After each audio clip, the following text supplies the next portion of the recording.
Сәлеметсіңдер ме оқушылар? Бүгін біз ұлттық бірыңғай тестте линзада кескін алу тақырыбына байланысты есептерді қарастырайық. Мына тест кітабына біреуін қарайық.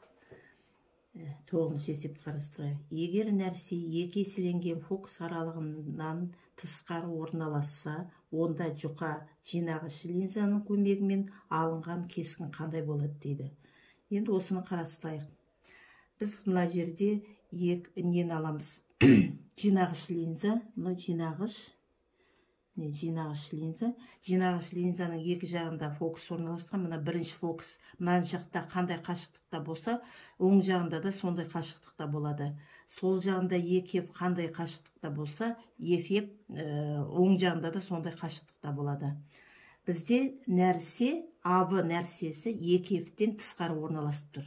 Енді осы линзадан кейін кескіні қандай болады екен, соны анықтайық. Ол үшін біз 8-ші кластың программасынан линзада кескін алу тақырыбына сүйенеміз. Ол жерде линзада кескін алу үшін сәулелердің қасиетін пайдаланамыз. 2-3 сәуленің қасиетін пайдаланамыз. Абы кескіннен неге линзаға параллель сәуле өтеді міне. Линзаға параллель сәуле өтеді, өткеннен кейін бірінші фокус арқылы өтеді.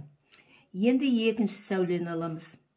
Екінші сәуле центрі арқылы өтіп, линзадан кейін сынбайды. Міне, мынау сынбай өтеді. Енді үшінші сәулені аламыз. Үшінші сәуле, ол бірінші фокус арқылы өтеді, линзадан кейін сынады. Ол оське параллель өтеді. Түйіскен жерінен біз жаңағы нені сызамыз? Кескін төмен қарай бағытталады. Үзінді кескінмен көрсетеміз. Кескінді А штрих, Б штрих деп белгілейік. Сонда қараймыз.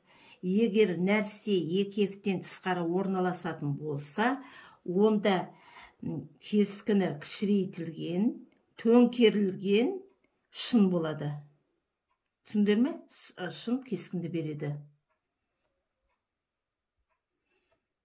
Енді мына жерден тесттен байқа, тесттің кітабынан жауаптарды. А дейді, үлкейтілген тура жалған, үлкейтілген тура шын, үлкейтілген төңкерілген дейді. Е жауабы екен, кішірейтілген, төңкерілген шын кескінді береді. Сонда кішірейтілген, төңкерілген шын кескінді береді. Сонда А1 кішірейтілген болады екен. Егер нәрсе қайда орналасса, екептен тысқары орналасса.